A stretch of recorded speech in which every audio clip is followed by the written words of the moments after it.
Hello everyone, ज्ञान शुरुआत classes में स्वागत अगेन। तो हम लोगों ने बहुत सारी चीजें जानी है रिकॉम्बिनेंट डीएनए टेक्नोलॉजी का एप्लीकेशन, एंजाइम्स जो है रिकॉग्निशन, एंजाइम्स किस तरीके से साइट्स को रिकॉग्नाइज करके काटते हैं, उसके बाद में आइसोशीजोमर्स, स्टार एक्टिविटी, इनकम्प्लीट या पार्शियल डाइजेशन कैसे होता है। तो बहुत सारी बेसिक्स चीजें हम लोगों ने जान ली है, फ्रीक्वेंसी ऑफ रिकॉग्निशन साइट वगैरह वगैरह। तो आज हम लोग करेंगे न्यूमेरिकल, जो कि प्रीवियस क्वेश्चंस, जो कुछ क्वेश्चंस है जो आ चुके हैं गेट और आईआईटी जैम में। जब हम इनका कॉन्सेप्ट समझेंगे तो डेफिनेटली हेल्पफुल होंगे आप लोगों के लिए आगे के एग्जाम्स के लिए भी, चाहे वो लाइफ साइंसेस का हो या बायोटेक्नोलॉजी का हो, जेआरएफ का हो, या फिर गेट, जैम, जेआरएफ वगैरह वगैरह, पीएचडी के एंट्रेंस एग्जामिनेशन के लिए हेल्पफुल होंगे।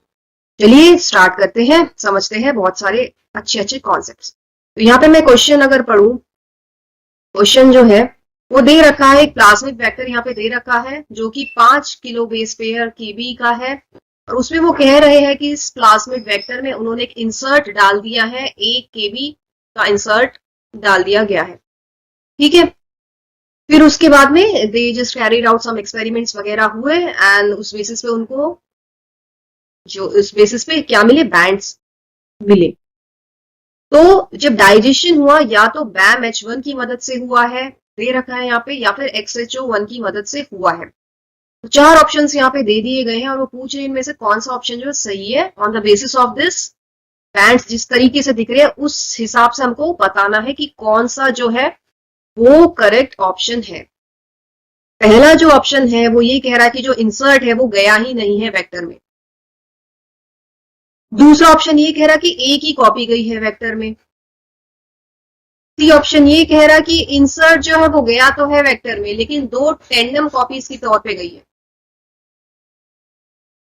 और लास्ट ऑप्शन ये कह रहा है कि इंसर्ट जो है गया है, आई मीन लाइगेट हुआ, लाइगेशन हो रहा था ना, हम लोगों ने समझा था, लेकिन टेंडम नहीं हुआ। बस 2 कॉपीज हमने लगाई है कि यहाँ यहाँ कहीं भी लगा दी, 2 कॉपीज लगी गई है इस इंसर्ट की, इस वेक्टर में लाइगेट की गई है, लेकिन टेंडम से नहीं है। चलिए समझते हैं ये वाला क्वेश्चन।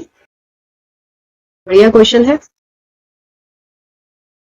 तो सबसे पहले तो अगर मैं यहाँ पे इंसर्ट को देखूं, यहाँ पे तो 5 केबी का है।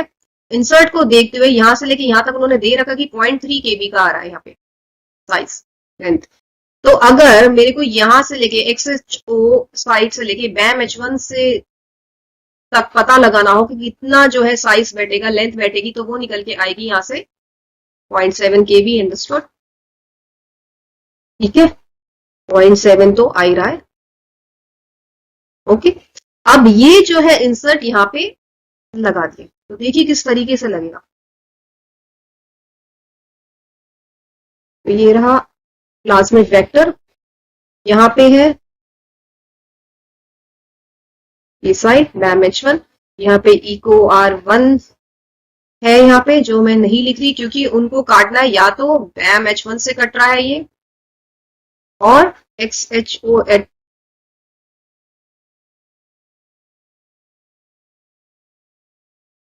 XHO1 से काट रहे हैं। This I am not writing, so this is of 5 केबी, ये 5 केबी का है। तो जब इंसर्ट लगाएंगे तो किस तरीके से लगेगा,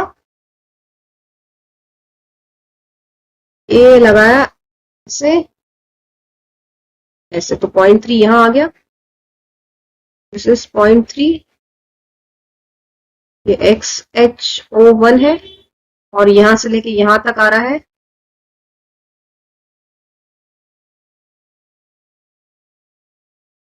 तो दिस इज, यहां से लेके यहां तक इज 0.7, वी ऑलरेडी कैलकुलेटेड। ठीक है, लगा दिया, ये आ गया। तो टोटल जो है कितना निकल के आ रहा है, यहां से लेके यहां तक कितना आया है, दिस इज ऑफ 1 केबी। ये इंसर्ट हमने डाल दिया, हो गया। हम काटेंगे, तो पहले जो है चलिए काटते हैं बैम H1 से। तो जब हम बैम H1 से काट रहे हैं तो क्या क्या मिलेगा, यहां से लेके, पहले तो इसको हटा देते ताकि कंफ्यूजन ना हो। तो जब कट किया यहां, तो दिस यहां से लेके ऐसे यहां तक आ रहा है, कितना मिलेगा? तो एक ये और ये, तो ये कितना बैठा? 5, तो दिस इज 5 ऑलरेडी गिवन। और बाकी एक ये बैठा इधर से लेके इधर, तो ये कितना आया? 1 kb। तो जब हम बैम 1 से काट रहे हैं तो हमको 2 बैंड्स मिल रहे हैं कट करने के बाद, एक मिल रहा है 5 kb और एक मिल रहा है 1 किलो बेस पर kb। तो जब आप इसको कंपेयर करेंगे यहाँ पे स्टैंडर्ड से, तो देखिए बैम H1 और XHO1 का दोनों का दे रखा है, तो एक हमको 5 मिल रहा है यहाँ से कंपेयरिंग विद स्टैंडर्ड, और एक मिल रहा है 1, तो ये बिल्कुल सही है जब इंसर्ट हमने इस तरीके से लगाया, ये सही निकल के आ गया। चलिए अब काटते हैं हम लोग XHO से, अब ये कट कर रहा है, ठीक।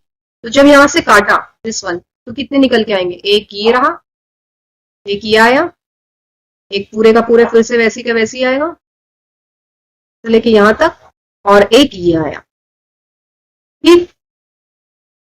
तो XHO1 से कट करने के बाद एक आ रहा है 0.7, फिर आ रहा है 5 kb, फिर आ रहा है ये यहां से लेके यहां तक है 0.3, तो ये टोटल मिला के हो गए 6 kb, 6 किलो बेसिस। तो यहां पे आप दोबारा से अगर कंपेयर करें तो ये आ रहा है 6, ठीक। तो पहले वाला ऑप्शन जो यहां से बिल्कुल ही गलत हो गया, यानी कि इंसर्ट जो वो वेक्टर पे लाइगेट तो हुआ है, क्योंकि बैंड्स हमको दिख रहे हैं इस तरीके से, बैम H1 की हमको सही दिख गया, XHO का एक सही दिख गया, 3 ऑप्शंस में से निकालने हैं। अब क्या कह रहा है कि अगर एक कॉपी डाली हमने, तो कहानी जो है the story of 1 kb is question mark. 1 kb कहां से आया? जब XHO से कट कर रहा है, ये जो हमको यहाँ पे देखिए दिख रहा है, ये तो नहीं आया ना, नहीं आया, तो ये किस तरीके से दिखेगा? दोबारा से बना लेते हैं।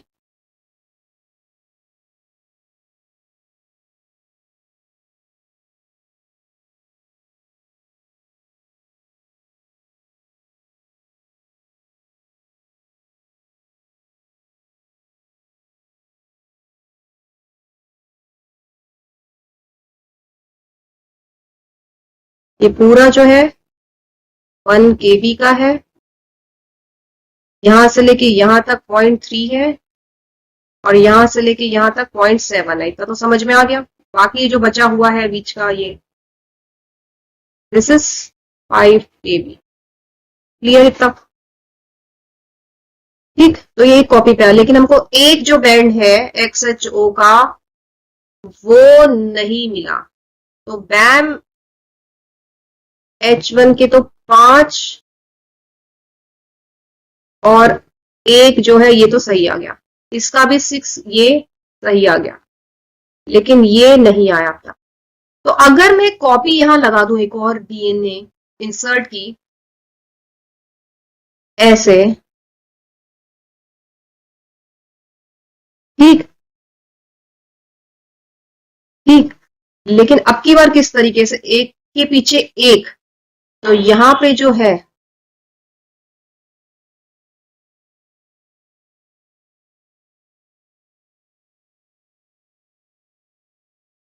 एक के पीछे एक लगा रही हूं अब की बार,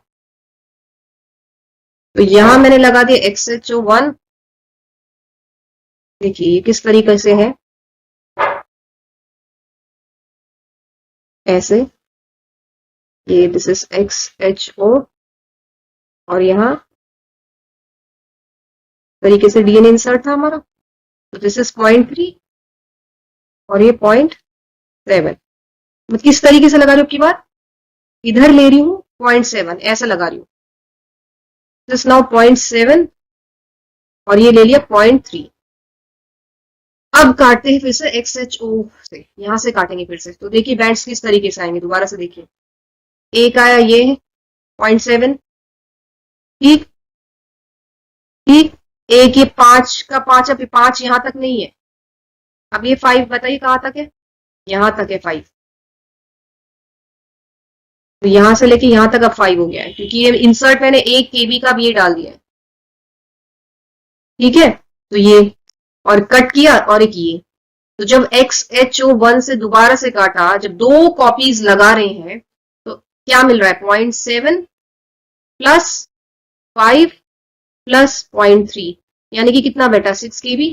ठीक आ गया। ठीक, अब यहां से लेके यहां तक कितना बेटा ये वाला portion, this one, this is 0.7 plus 0.3, ये कितना बैठा 1 KB।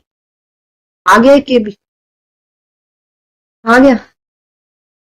तो बैम H1 से हमको मिल गए 5 KB और 1 KB, इसी तरीके से XHO से दोनों मिल गए, दोनों बैंड्स आ गए 6 और 1 आ गया।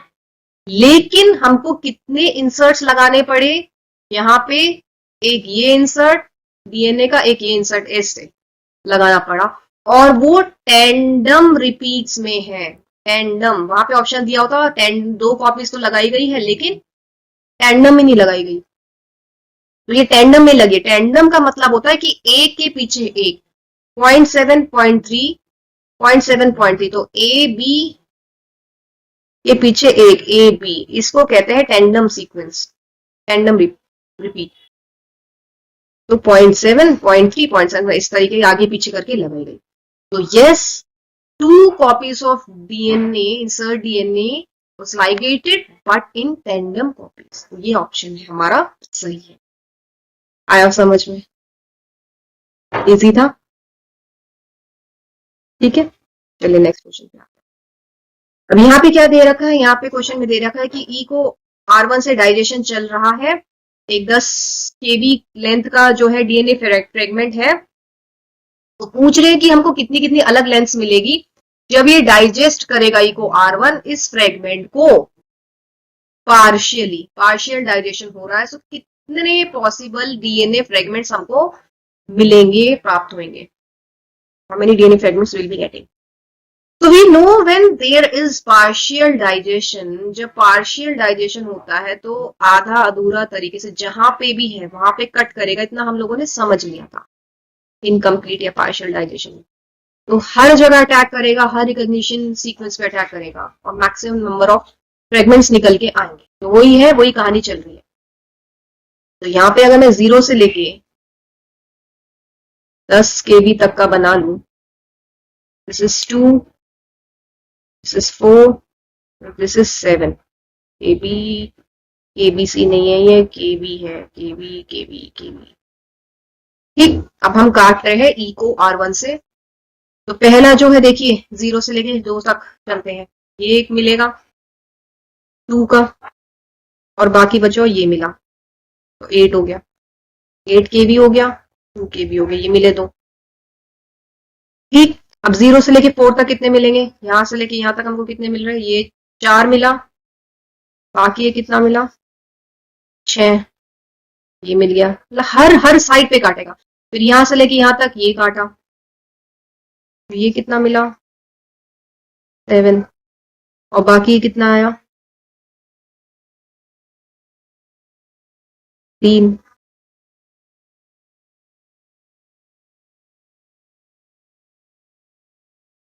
ठीक, अब यहां से लेके यहां तक पूरे का पूरा, तो ये बैठा 10 बैठ गया। अब 0 से 2 हो गया, 0 से 4 हो गया, 2 से 4 भी आ गया, 2 हमको मिल गया है। इसी तरीके से 2 4 के बीच में, फिर 2 और 7 के, 2 और 7 के बीच में जो आएगा वो क्या निकल के आएगा, देखिए 2 और 7 के बीच में निकल के आ रहा है 5, ये आ गया। ठीक, 4 और 7 के बीच में आ रहा है 3, तो एक 3 तो हमको मिल ही रहा है, 3 आ रहा है, 3 आ गया, 5 आ गया। ठीक, 7 और ये 3 आ गया, सो 5 और ये 2 आ गया, 7 और 10 के बीच में 3 आ गया, तो वही रिपीट हो रहे हैं। तो कितने आपको मिल रहे हैं, देखिए काउंट कीजिए, आगे सारा मैक्सिमम पॉसिबल फ्रेगमेंट्स हमको मिल गए, मैक्सिमम डाइजेशन हमने कर दिया, यहाँ पे हर जगह कट कर दिया है, कर दिया। तो एक 2 आ गया, लिख लेते हैं, एक 2 KB आ रहा है, एक 3 आ रहा है, देखिए 3 आ रहा है। ठीक, एक 4 आ रहा है, 4 आ गया, एक 5 आ रहा है, 6 is there, then 7 is there, then 8 is there, और एक 10 मिल गया हमको आंसर। देखिए कौन सा ऑप्शन सही है, 2 3 4 5 6 7 8 10 ऑप्शन नंबर ए, कितना इजी। बस पार्शियल डाइजेशन के केस में मैक्सिमम हर साइड पे अटैक करेगा, हर जगह तोड़ फोड़ करेगा, इसलिए नंबर ऑफ फ्रेगमेंट्स भी हमको मैक्सिमम दिखेंगे। ठीक है, चलिए नेक्स्ट क्वेश्चन पे जाते हैं। ये भी बढ़िया क्वेश्चन है। यहाँ पे इसी तरीके से है, इंसर्ट डीएनए के ऊपर ही क्वेश्चन है। जो क्वेश्चंस की लेंथ है ना, उसको देख के नहीं घबराना होता है। ये कुछ इस तरीके के जो लंबे लंबे क्वेश्चंस होते हैं ना, लेंथी जो क्वेश्चंस होते हैं, वो काफी सिंपल होते हैं। पहली बात तो ये है, घबराना नहीं कि मेरे को तो आता ही नहीं, मेरे तो सर के ऊपर से जा रहा है, वो डरना नहीं है वहां पे। तो इसमें क्या दे रखा है, अगर हम क्वेश्चन को फिर से देखें तो यहाँ पे एक वेक्टर फिर से दे दिया गया है, जिसका जो है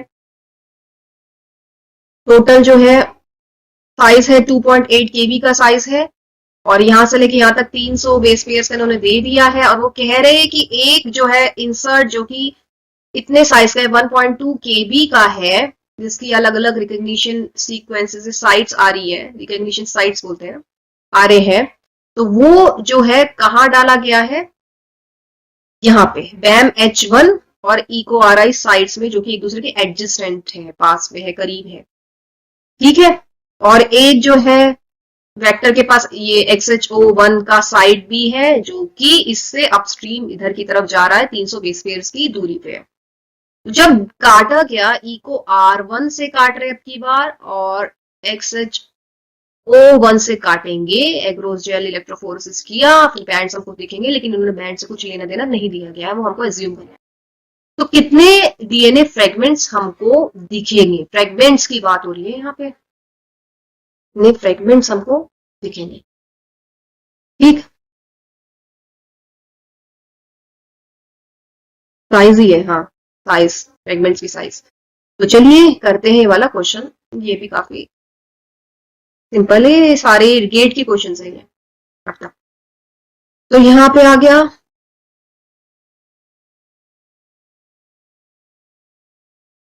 XHO1, ये यहाँ क्लोन कर रहे हैं जब यहाँ, तो बैम H1 है, फिर यहाँ पे दोनों ही एक ही साइड है, इको R1 है, यहाँ से लेके यहाँ तक जो साइज दे रखा है वो है 300 बेस पेयर्स का।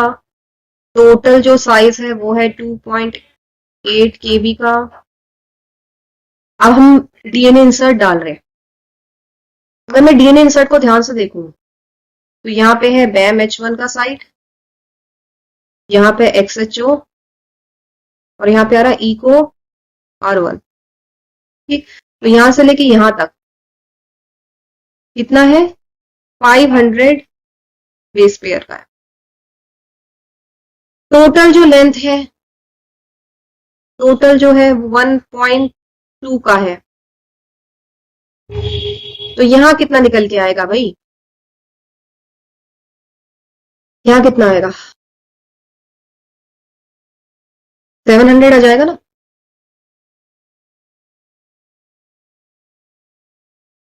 तो 12, हाँ 7 आ जाएगा। This is going to be 7, यहां से लेके यहां तक इस 7 BP, यहां से लेके, ठीक है। अब देखिए XHO और इको RI जो डीएनए इंसर्ट है, इस तरीके से तो लगाएंगे नहीं, क्योंकि ये 700 आ रहा है, तो यहां तो लगेगा नहीं, तो उल्टा लग रहा है, इधर से लग रहा है, मतलब ऐसे लग रहा है, ऐसे, ये ऐसे लग रहा है यहाँ से यहाँ। तो जब हम लगाएंगे, और लगा लिया यहाँ पे डीएनए इंसर्ट, तो ये आ जाएगा, दिस इज XHO1, और यहां आ रहा है इको R1। इस तरीके से लगा ये डीएनए इंसर्ट, यहां से लेके यहां। तो टोटल साइज कितना है, 1.2 है, 1.2 केबी का हमने घुसा दिया अंदर, लाइगेट कर दिया वेक्टर ने, कर दिया। तो Eco, this is not Eco R1, this is Bam H1 now. तो दिस इज यहां से लेके यहां, from this to this, Bam H1 to XHO is 500.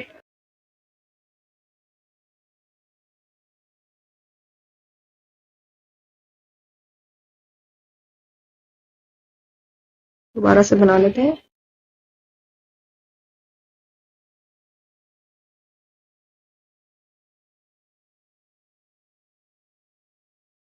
यहाँ XHO1 है, यहाँ बैम H1 है, यहाँ से लेके यहाँ तक XHO, DNA इंसर्ट हमने यहाँ डाला, XHO1, from this to this is EcoR1. सो ये 300 है बेस पेयर। ये कितना आया?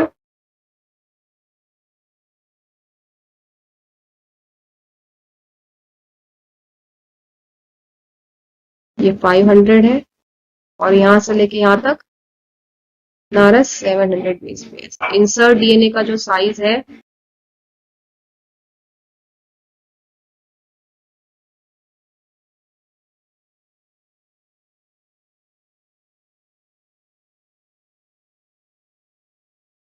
तो वाइट से कर लेते हैं।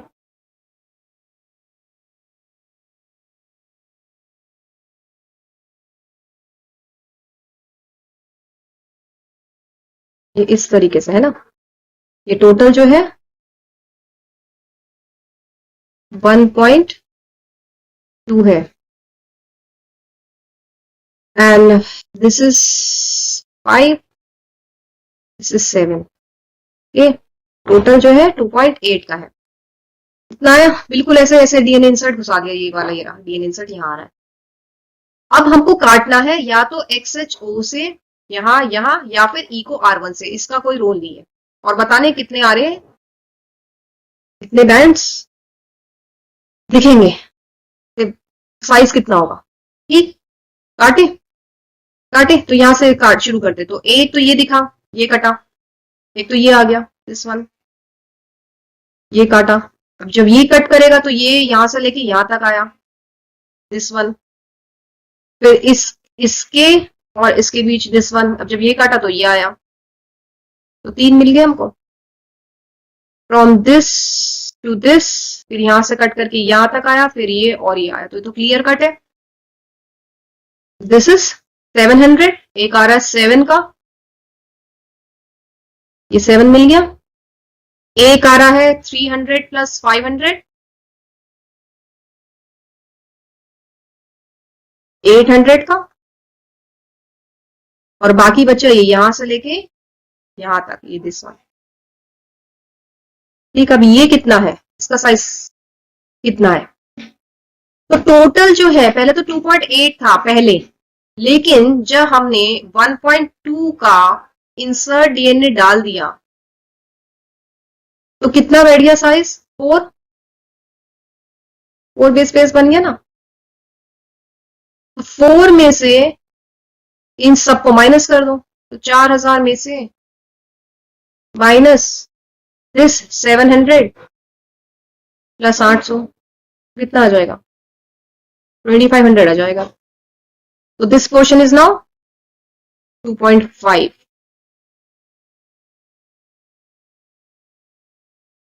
दिस इज 2.5 केबी की बात कर रहे हैं ना।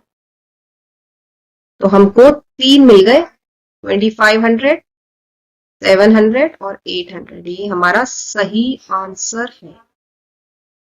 This is the answer. ठीक है,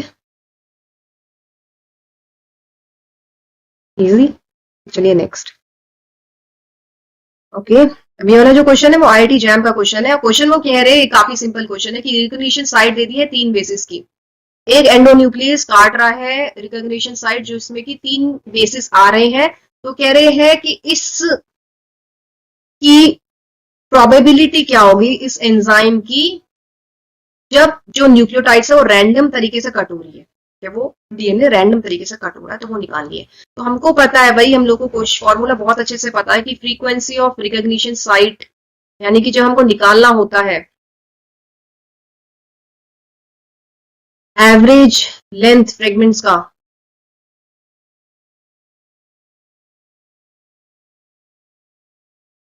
तो कितनी होती है 1/4 की पावर n। यहाँ पे n जो है वो कितना नंबर ऑफ बेसिस है। बिल्कुल सिंपल डायरेक्ट फॉर्मूला लगेगा, यहाँ पे काफी सिंपल क्वेश्चन है ये। बस निकल गया। तो कितना हो जाएगा प्रोबेबिलिटी इसकी, कितनी हो जाएगी, एक 1/4 into 1/4 into 1/4। So this comes, calculate कर लीजिए, 0.015 आ जाएगा इसका आंसर, कैलकुलेट करके देखेंगे तो। ठीक है, ठीक। सो ये क्वेश्चंस आप लोगों को समझ में आ गए। हम लोगों ने मेन क्वेश्चंस जो कर लिए हैं।